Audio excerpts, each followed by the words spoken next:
झाले, त्यानंतर तुमचे नुकसान बघायचे तर विमाच्या संरक्षणाचे पैसे तुम्हाला कसे काय मिळतील, ही कशामुळे अडली हे तुम्ही जाणून घेतलंय का?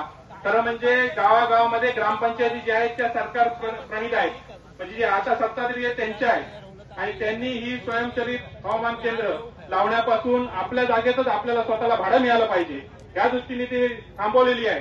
त्यामुळे लवकरात लवकर कृषी अधिकारी जर इथे आले तर आम्हाला विनंती करायची आहे की स्वयंचलित हवामान केंद्र लागली पाहिजे, तरच तुम्हाला विम्याचे पैसे मिळतील या ठिकाणी. त्यामुळे ग्रामपंचायतमध्ये जी काय जी आर आलाय त्या पद्धतीने तुम्ही काम करा.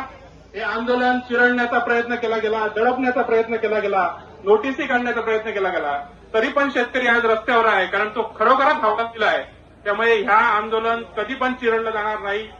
जोपर्यंत न्याय मिळत नाही तोपर्यंत आम्ही राजू शेट्टी साहेबांबरोबर आहोत आणि राहणार. राजू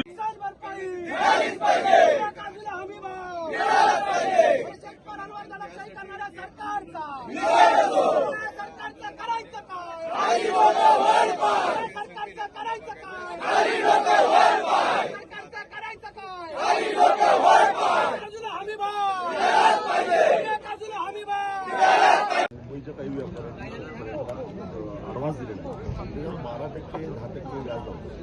सावकारीचं लायसन नाही आहे त्यांच्याकडे. एक तर त्यांच्यावर कारवाई झाली पाहिजे किंवा त्यांचं लायसन रद्द झालं पाहिजे.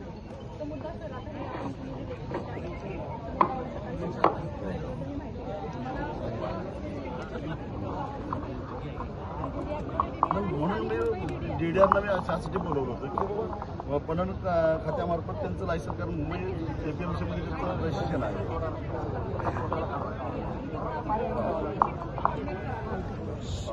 आणि एखाद्यानं जर तक्रार केली तर त्याचं लायसन रद्द केलं पणनकडे येतं. हो तेच ना, त्या व्यापाऱ्याचं बाजार समितीचं लायसनच रद्द करायचं, कारण त्याला व्याज घ्यायचा अधिकारच नाही आणि शेतकऱ्याच्या अज्ञानाचा गैरफायदा घेतो. 12% व्याज लावतो.